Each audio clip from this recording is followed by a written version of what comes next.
नमस्ते। अब हम यूनिट 6 के वर्किंग विद द टेक्स्ट के क्वेश्चन से करेंगे। First, why did Penny Baxter allow Jody to go find the fawn and raise it. यानी पेनी बैक्स्टर ने जॉडी को हिरण के बच्चे को ढूंढने और उसे पालने की इजाज़त क्यों दी। Answer, Penny allowed Jody to bring the fawn because its mother had been killed to save his life. He felt that they were responsible for the little fawn and it would be unfair to leave it alone. यानी पैनी ने Jordi को हिरण के बच्चे को लाने की इजाज़त दे दी क्योंकि Penny allowed Jody to bring the fawn because उसकी जान बचाने के लिए उसकी माँ को मार दिया गया था। Its mother had been killed to save his life. उसे लगा कि वे छोटे हिरण के बच्चे के लिए जिम्मेदार थे। He felt that they were responsible for the little fawn. और उसे अकेला छोड़ना गलत होगा। And it would be unfair to leave it alone. Okay. Second, what did Dr. Wilson mean when he said nothing in the world ever comes quite free? यानी doctor Wilson का क्या मतलब था जब उन्होंने कहा दुनिया में कुछ भी कभी भी पूरी तरह से मुफ्त नहीं मिलता। Answer, Doc Wilson meant that everything has a price. If we gain something, we must lose something in return. In this story, Penny's life was saved, but the doe had to lose her life.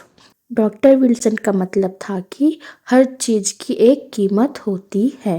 Doctor Wilson meant that everything has a price. अगर हमें कुछ मिलता है तो बदले में हमें कुछ खोना भी पड़ता है। If we gain something we must loss something in return. इस कहानी में पेनी की जान बच गई। In this story Penny's life was saved. लेकिन हिरनी को अपनी जान गंवानी पड़ी। But the doe had to loss her life. Okay. Third, how did Jody look after the fawn after he accepted the responsibility for doing this? Jordi ने हिरण के बच्चे की देखभाल कैसे की जब उसने यह जिम्मेदारी ली। Answer, Jody took his responsibility very seriously and showed great love. यानी कि जॉडी ने अपनी जिम्मेदारी को बहुत गंभीरता से लिया और बहुत प्यार दिखाया। First, he carried the fawn in his arms for most of the way home. वह घर के ज़्यादातर रास्ते में हिरण के बच्चे को अपनी बाहों में उठाए रहा। Second, he sacrificed his own share of milk to feed the fawn. यानी उसने हिरण के बच्चे को खिलाने के लिए अपने हिस्से का दूध छोड़ दिया।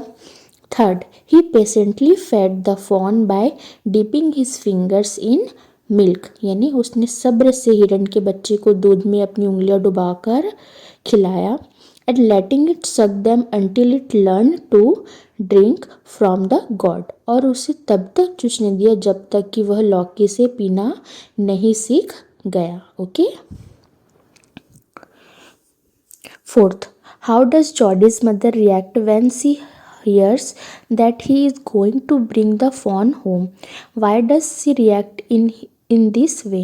यानी जब जॉडी की माँ सुनती है कि वह हिरण के बच्चे को घर लाने वाला है तो वह कैसा रिएक्ट करती है।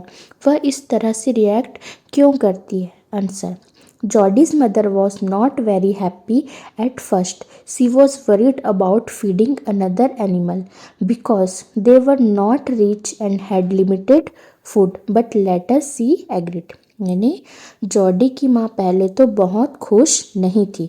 Jodie's mother was first not very happy at first.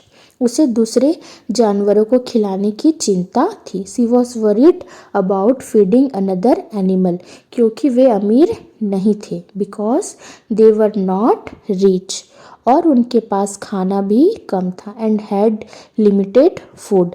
लेकिन बाद में वह मान गई। But later she agreed. Okay.